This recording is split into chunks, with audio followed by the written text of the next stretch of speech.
Hey, good afternoon, everybody. It is June 28th, 2025, and we are going to start the book of Ecclesiastes today. We're going to read chapter 1. We're just going to do really quick, verse 1 to verse 3.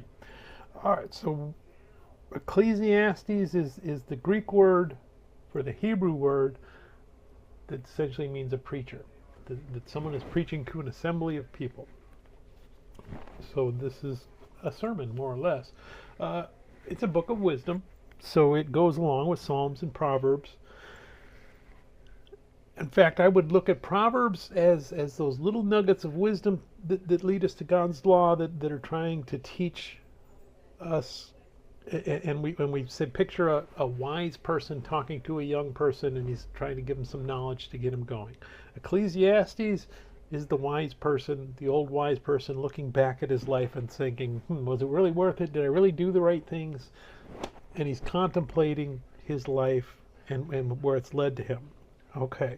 Now, Ecclesiastes is a really hard book. You got to kind of get your head around it as you're reading it and understand that it's much different than most other books.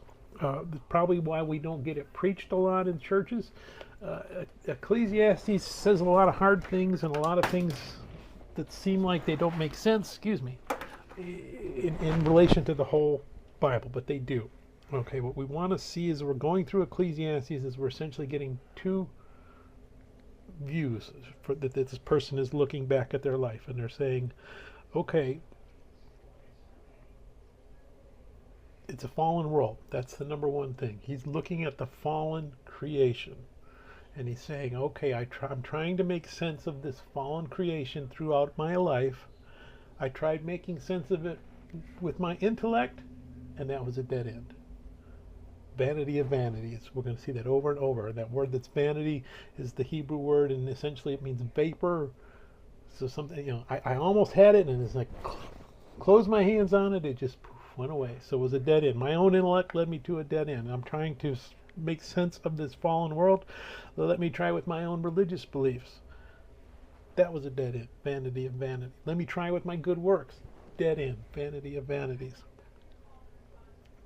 And it's not until he gets to the end where he says, okay, now I got rid of me. Let me just look at fallen humanity through the eyes of God.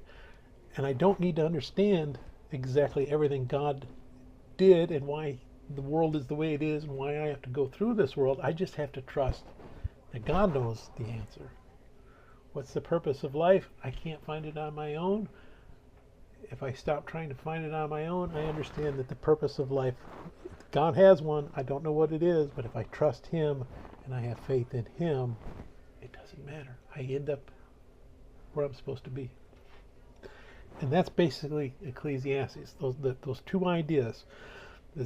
We're in a fallen world. How do I make sense of it? If I'm trying to do it on my own, if I accept that lie that Satan told Adam and Eve in the garden, hey, if you eat that fruit, you'll know everything, and you can make your own decisions, and you can make sense of this world, it's going to be a dead end. Vapor. Vanity of vanities. It's all going to go poof.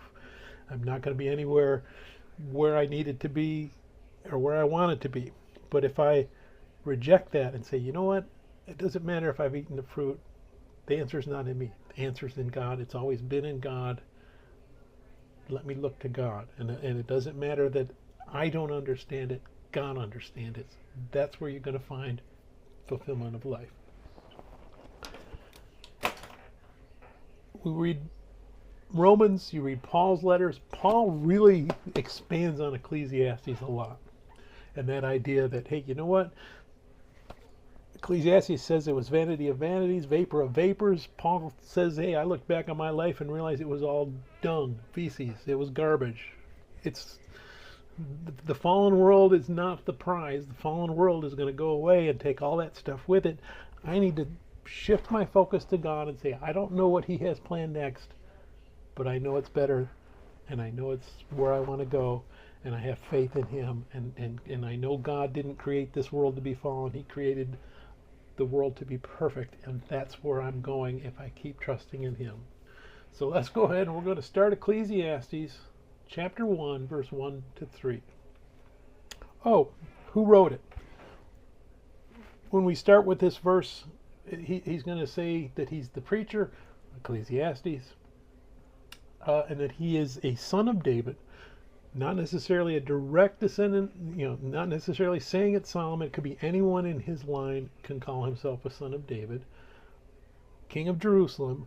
But in verse 12, he's going to say that he's king in Jerusalem over Israel. And there was only two other people that could make that claim besides David, and that's Solomon and Rehoboam. And Rehoboam wasn't a very good king, so that's where we would decide that Solomon wrote Ecclesiastes, even though he never says, I, Solomon, wrote Ecclesiastes.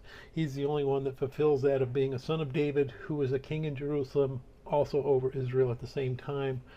So, again, connected to Proverbs, only this is kind of the mature version of what Proverbs was talking to that person just starting out, Ecclesiastes, the person coming towards the end and saying, was it really worth it to follow God?